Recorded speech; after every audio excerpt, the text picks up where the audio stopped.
दोस्तों, आज के इस वीडियो में हम ऐसे प्रेपोजिशंस को डिस्कस करेंगे जिनको लेकर अंग्रेजी बोलने और लिखने के मामले में बहुत कंफ्यूजन बना रहता है। जैसे हम कब अंडर द ट्री और कब बिलो द ट्री का प्रयोग करेंगे, और इसी तरह the book fell from the table होगा या फेल ऑफ द टेबल होगा, सिट इन द चेयर होगा या ऑन द चेयर होगा। तो आइए हम आज का ये वीडियो शुरू करते हैं। तो इस कड़ी में हम सबसे पहले डिस्कस करेंगे made of and made from को।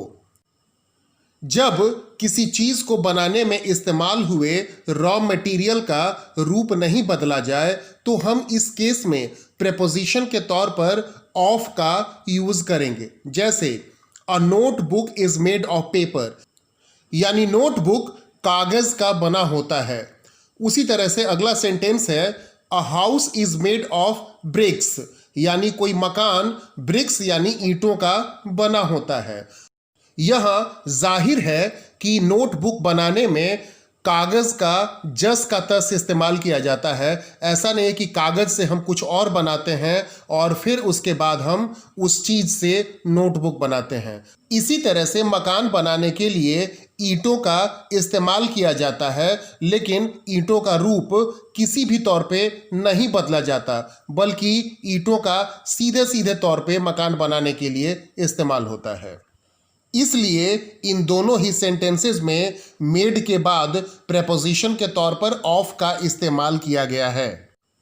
लेकिन जब हम किसी चीज को बनाने में रॉ मटेरियल का रूप बदलकर इस्तेमाल करते हैं तो प्रेपोजिशन के तौर पर फ्रॉम का यूज होगा।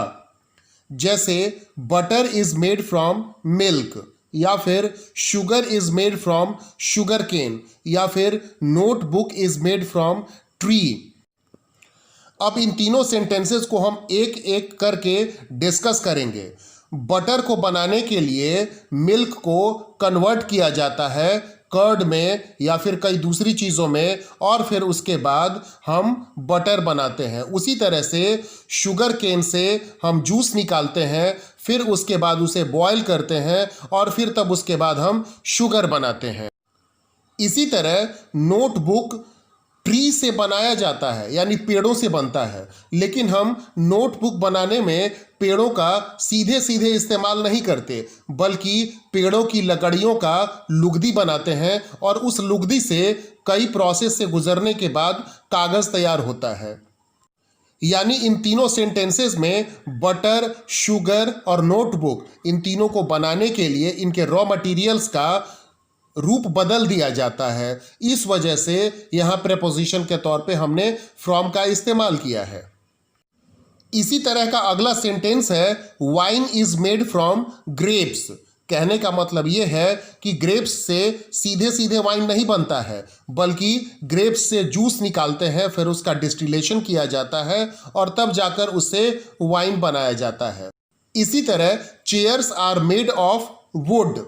यहां पर देखिए, चूंकि लकड़ी का सीधे सीधे तौर पे इस्तेमाल किया जाता है चेयर यानी कुर्सी बनाने में, तो हम इस केस में प्रेपोजिशन के तौर पे ऑफ का इस्तेमाल कर सकते हैं। इस बात को क्लैरिफाई करने के लिए हमने ब्रैकेट में लिखा भी है इन चेयर वुड रिमेन्स वुड, यानी कुर्सी में लकड़ी लकड़ी ही होता है। दोस्तों, एक और इम्पॉर्टेंट प्रेपोजिशन को लेकर कंफ्यूजन होता है कि हम कुर्सी के मामले में इन द चेयर का यूज करें या फिर ऑन द चेयर का यूज करें। तो दोस्तों, कुर्सी के मामले में इन द चेयर और ऑन द चेयर दोनों ही सही हैं। जिस कुर्सी की बाहें होती हैं उसके मामले में इन द चेयर का इस्तेमाल होता है, जबकि जिस कुर्सी की बाहें नहीं होती हैं यानी जिसके आर्म्स नहीं होते हैं उसके मामले में ऑन द चेयर का इस्तेमाल किया जाता है। जब ये कहा जाए कि Rakesh is sitting in the chair, इसका मतलब कि कुर्सी की बाहें यानी उसके आर्म्स हैं, लेकिन जब ये कहा जाए कि Rakesh is sitting on the chair, इसका मतलब कि कुर्सी की बाहें यानी उसके आर्म्स नहीं हैं। दोस्तों, कई बार इस बात को लेकर कॉन्फ्यूजन होता है कि किसी सेंटेंस में हम अंडर का यूज कब करेंगे और बिलो का यूज कब करेंगे। तो ध्यान दीजिएगा, अंडर का यूज तब किया जाता है जब कोई एक चीज किसी दूसरी चीज के ठीक नीचे हो पर दोनों एक दूसरे को टच नहीं कर रहे हों। जैसे the cat is under the table, इसका मतलब कि टेबल ऊपर है और उसके नीचे बिल्ली है, लेकिन ना तो टेबल बिल्ली को टच कर रहा है ना बिल्ली टेबल को। उसी तरह से the old lady is sitting under the tree, यानी वो बूढ़ी औरत उस पेड़ के नीचे बैठी है। इस सेंटेंस में हम देख रहे हैं कि ना तो पेड़ बूढ़ी औरत को टच कर रहा है और ना बूढ़ी औरत पेड़ को टच कर रही है। तो इस परिस्थिति में हम दोनों ही सेंटेंसेस में अंडर का यूज करेंगे। और आइए अब हम डिस्कस करेंगे कि बिलो का यूज कब होगा। बिलो का यूज तब करेंगे जब ऊंचाई के मामले में किसी एक चीज का पोजीशन दूसरी चीज से नीची हो, पर जरूरी नहीं कि दोनों एक दूसरे के ठीक ऊपर या नीचे हों। जैसे the height of tower 1 is below the height of tower 2, यानी टावर 1 की ऊंचाई टावर 2 से नीची है या फिर कम है। दोस्तों, ज्यादातर लोग ये कहते हैं आई केम इन द रूम। ये बिल्कुल ही गलत है। जब कोई बाहर से कमरे में प्रवेश करेगा तो प्रेपोजिशन के तौर पर हम इनटू का प्रयोग करेंगे। इसकी वजह यह है कि अगर कोई गति के साथ किसी स्पेस में प्रवेश करता है, किसी जगह में जैसे कमरे में प्रवेश करता है, तो हम वहां पर इनटू का प्रयोग करेंगे प्रेपोजिशन के तौर पर। यहां सेंटेंस है the dog fail in the well. ऐसा कहना गलत होगा। सही तब होगा जब हम कहेंगे the dog fail into the well, क्योंकि कुत्ता गति के साथ कुएं में गिरा। इस वजह से हम फॉल के साथ इनटू का प्रयोग करेंगे इस सेंटेंस में। लेकिन कोई व्यक्ति या फिर कोई चीज कमरे में पहले से ही मौजूद हो तो वैसी स्थिति में हम इन का प्रयोग करेंगे। जैसे I am sitting in the room, यानी मैं कमरे में बैठा हूं। इस सेंटेंस में गति के साथ प्रवेश करने का कोई संदर्भ नहीं है, बल्कि जो जहां है वो उस स्पेस में पहले से मौजूद होने की बात उसकी हो रही है। उसी तरह से there is a cat in the hall, इसका मतलब कि जब कहा जा रहा है उसके पहले से ही उस हॉल में बिल्ली मौजूद थी, यानी हॉल में एक बिल्ली है और वो पहले से ही वहां पर मौजूद है। तो इसलिए यहां पर भी हम इन का प्रयोग करेंगे। प्रेपोजिशन के इस संदर्भ में हम यहां पर एक बहुत इंपॉर्टेंट वर्ब का इस्तेमाल करेंगे या उसको डिस्कस करेंगे। ये वर्ब है एंटर। एंटर का मतलब होता है प्रवेश करना। अगर कोई व्यक्ति किसी स्थान में प्रवेश करेगा तो इंटर के साथ किसी प्रेपोजिशन का यूज नहीं होगा। जैसे Rohit entered the room at 8 o'clock। हम ये कभी नहीं कहेंगे कि Rohit entered in the room या इनटू द रूम। ऐसा कहना बिल्कुल ही गलत होगा।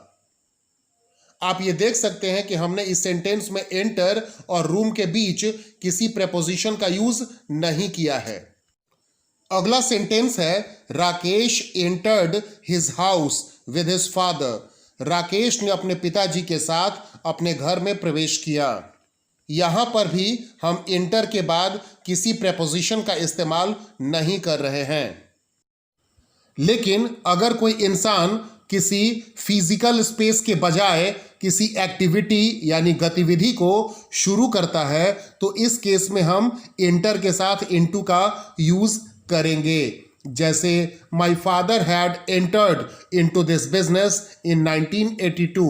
मेरे पिताजी ने यह व्यापार 1982 में शुरू किया था। यानी साफ है कि अगर कोई किसी फिजिकल स्पेस यानी घर, मकान, कमरे, स्कूल, कॉलेज में प्रवेश करेगा तो एंटर के बाद कोई प्रेपोजिशन नहीं आएगा। लेकिन अगर कोई व्यक्ति किसी एक्टिविटी को शुरू करता है या फिर एक्टिविटी के किसी फील्ड में प्रवेश करता है तो वैसे में इंटर के साथ हम इनटू का प्रयोग करेंगे।